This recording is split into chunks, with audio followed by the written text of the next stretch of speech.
Visitors. Visitors. Visitors. Visitors. Visitors. In the banqueting hall? We must tell the time weaver. Yes, tell the time weaver. Tell the time weaver. Tell the time Master, we have visitors. Visitors. So we do. What fun. Hush now, spirits. I know you're excited to see them. Please settle down. We have so much to tell. So much to We have so much to Yes, tell. we all do, but all in good time. First, we must welcome our visitors, honored guests. Welcome to... Oh, what now? Come in, come in. Sorry I'm late, Master. Quiet, Spirit. I shall speak to you later. Now, where was I? Ah, yes. Honored guests, welcome to Tudor House. I am the Time Weaver, a weaver of time stored within these ancient and not so ancient walls of Tudor House. And these spirits bear witness to all that has taken place within them. Yes, we do. All of us. All of us. So much has changed here.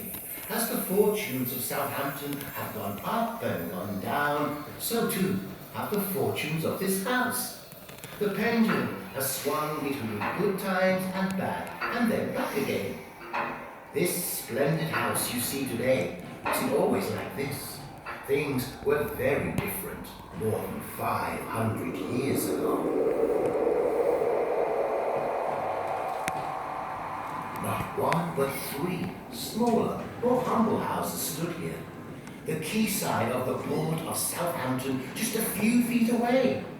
Ships brought wine from France and loaded up with wool to take back.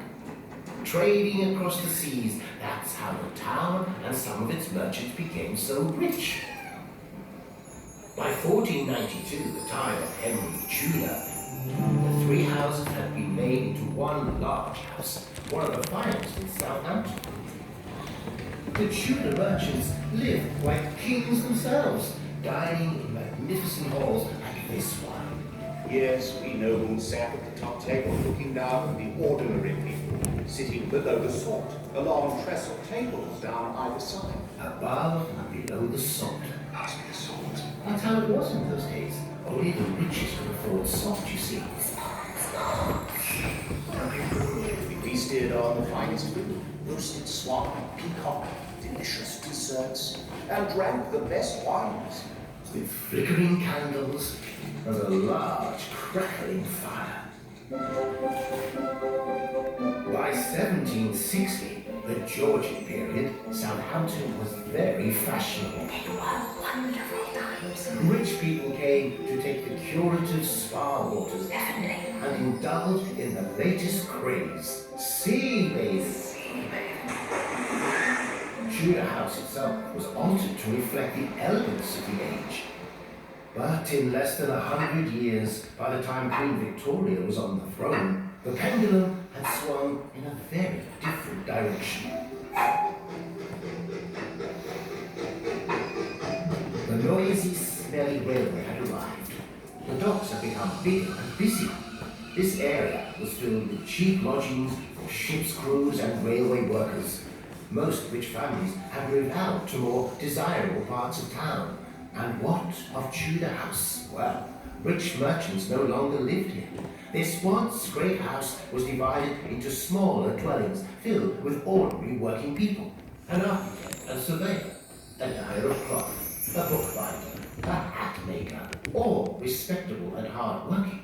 But outside, in the streets on the other side of Blue Anchor Lane, it was a different story. Slums were overcrowded with some of the town's poorest inhabitants. Oh, it was disgusting. Rats ran over piles of stinking rubbish, and the lane itself filled with beggars. Disease was everywhere. Things got so run down that the whole area, including Tudor House, was threatened with demolition, gone forever. But all was not lost. Mr. William Francis Gummer Spranger came to the rescue.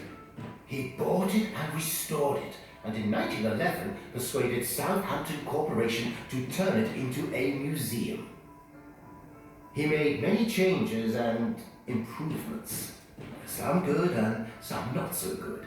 I can show you some of them here in the banqueting hall. Now, you see the small medieval window high up on the wall next to the big window? That wall is all that's left above ground of the medieval house that stood here in 1300. In 1491, Mr. John Daughtry blocked up the window. Then, around 1895, Mr. Spranger unblocked it. Oh yes, there have been so many changes over the centuries. Walls knocked down, new ones built, windows blocked, windows put in, new rooms, new doors. Now, what to look at next? Perhaps I can help. Ah, Mr. William Spranger, saviour of this fine house. Pray, tell us more. Well, I had wooden paneling put up around the walls, and I put in new doors. Though not always in the right place. Those doors over there beneath the gallery should have led to a Tudor pantry and buttery.